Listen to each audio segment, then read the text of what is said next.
Hello, नमस्ते। आज बात करते हैं मेरी उन फ़ौजन बहनों के बारे में जो अपने फ़ौजी साहब के साथ क्वार्टर में रह रही हैं। आप ये मत समझिएगा कि उनके स्ट्रगल कम है या वो बहुत मज़े में होंगी। जिस तरीके से ससुराल में रहने वाली मेरी बहनें परेशान हो रही होती हैं, फ़ौजन बहनें, उसी तरीके से जो क्वार्टर में रह रही होती हैं उनकी एक अलग समस्या होती है।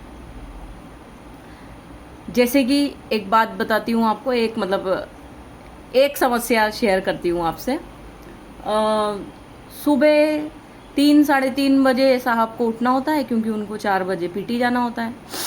वो अपना पीटी चले जाते हैं, हम उनके लिए ब्रेकफास्ट तैयार करने में लग जाते हैं, या अगर हमारे बच्चे हैं तो उनके लिए स्कूल की तैयारी करने में लग जाते हैं।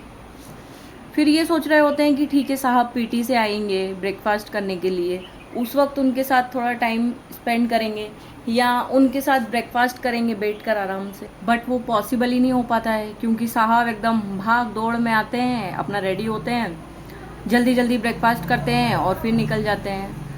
हम लोग फिर उनके इंतज़ार में बैठे रहते हैं कि ठीक है, वो लंच के लिए आएंगे, उस वक्त उनके साथ हम लंच करेंगे, तसल्ली से दो प्रेम की बात करेंगे या कुछ भी बच्चे से रिलेटेड बात करेंगे, घर की बात करेंगे, टाइम स्पेंड करेंगे।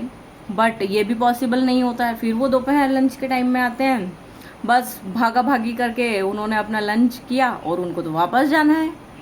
बिल्कुल घड़ी से बिल्कुल 30 मिनट मिला के आते हैं, मेरे पास आधा घंटा है, मुझे लंच करके ड्रेस चेंज करके वापस जाना है। अब हम तो फिर इंतज़ार में बैठ गए, अभी क्या करें, रोक सकते नहीं है, उनको तो जाना है।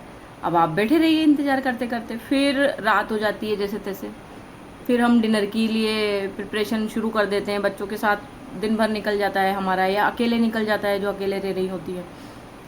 अब डिनर टाइम में भी ये हो रहा होता है कि हम वेट कर रहे होते हैं कि साहब आएंगे, हम उनके साथ डिनर करेंगे, एटलीस्ट डिनर तो करेंगे उनके साथ।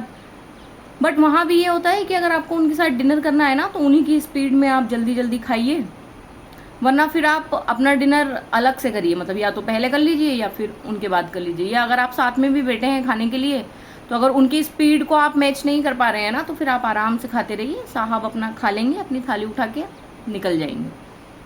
अभी फिर ये होता है ठीक है चलिए खाना हो गया है। अभी ये सोच रहे होते हैं कि अगर साहब को नाइट ड्यूटी नहीं जाना है, दैट मीन वो घर पे हैं, तो ये सोच रहे होते हैं कि चलो सोते वक्त थोड़ा सा टाइम स्पेंड करेंगे साहब के साथ, कुछ बातें करेंगे अच्छी बुरी। बट वो भी पॉसिबल नहीं होता है। जैसे ही 9 साढ़े 9 बजता है, साहब को तो सोना होता है क्योंकि उनको फिर सुबह नहीं, एक्चुअली आधी रात को 3 या साढ़े 3 बजे उठना है। हाँ, सिविलियन के लिए वो आधी रात ही होती है। मतलब उस वक्त तो एक्चुअली लोगों की नींद गहरी होती है, सबसे ज़्यादा ना टूटने वाली नींद। वहीं हमारे साहब के अलार्म बजना शुरू हो जाते हैं। तो टाइम कैसे निकालें ये समझ नहीं आ रहा होता है। मतलब कैसे निकालें, क्या करें कि उनके साथ थोड़ा टाइम स्पेंड कर पाएँ। अगर आपके साथ भी ऐसा कुछ होता है तो मेरे साथ शेयर करिएगा। फिर मिलते हैं कल, बाय बाय।